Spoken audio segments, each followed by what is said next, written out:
चुनाव को लेकर उत्तर प्रदेश में सियासत गर्मा गई है। ऑल इंडिया मजलिस-ए-इत्तेहादुल मुस्लिमीन के राष्ट्रीय अध्यक्ष असदुद्दीन ओवैसी ने उत्तर प्रदेश के 7 सीटों पर प्रत्याशी उतारने का ऐलान कर दिया है।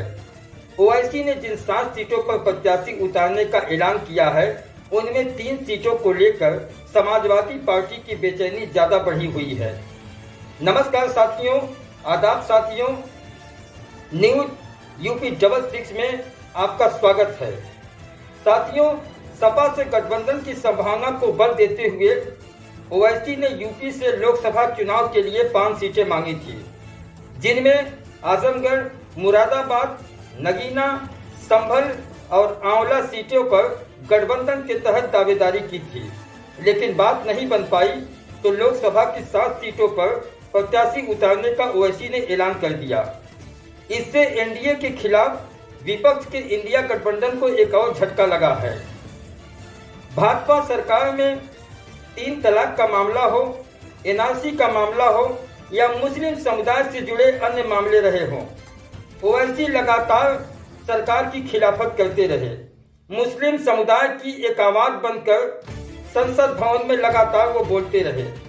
अब देखना यह है कि उनकी इस आवाज पर लोकसभा चुनाव में मुस्लिम समुदाय पर कितना असर डालता है।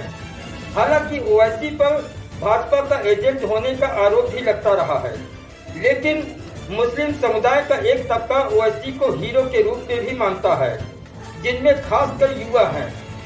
ओवैसी की पार्टी जिन 7 सीटों पर चुनाव लड़ेगी, उनमें अखिलेश यादव की संभावित सीट आजमगढ़ भी है। इसके अलावा शिवपाल यादव की बदायूं सीट और राम गोपाल यादव के बेटे अक्षय यादव की फिरोजाबाद सीट भी शामिल है। इसके अलावा मुस्लिम बहुल मुरादाबाद, अमरोहा, संभल और मेरठ जैसी सीटों पर भी पार्टी अपने सिंबल पर चुनाव लड़ेगी। अब देखना यह है कि ओवैसी इस चुनाव में क्या जलवा दिखाते हैं। हालांकि मुस्लिम समुदाय का एक तबका इनको पसंद भी नहीं करता है, लेकिन मुस्लिमों की आवाज लगातार ये सदन में उठाते रहे हैं, जिनसे एक तबका इनको बहुत पसंद भी करता है। अगर यह पसंद लोकसभा में असर दिखाती है तो समाजवादी पार्टी के लिए एक बड़ा झटका माना जाएगा। हालांकि इन 3 सीटों को लेकर सपा की बेचैनी ज्यादा बढ़ी हुई है। कहा जा रहा है कि अगर गठबंधन में ओवैसी को भी शामिल कर दिया गया होता तो मुस्लिम समुदाय लामबंद होकर वोटिंग करती, लेकिन ओवैसी स्वयं अगर चुनाव उत्तर प्रदेश में लड़ते हैं तो यह समाजवादी पार्टी के लिए एक बड़ा झटका माना जाएगा। हालांकि इसके पहले भी अन्य राज्यों में भी ओवैसी चुनाव लड़ चुके हैं।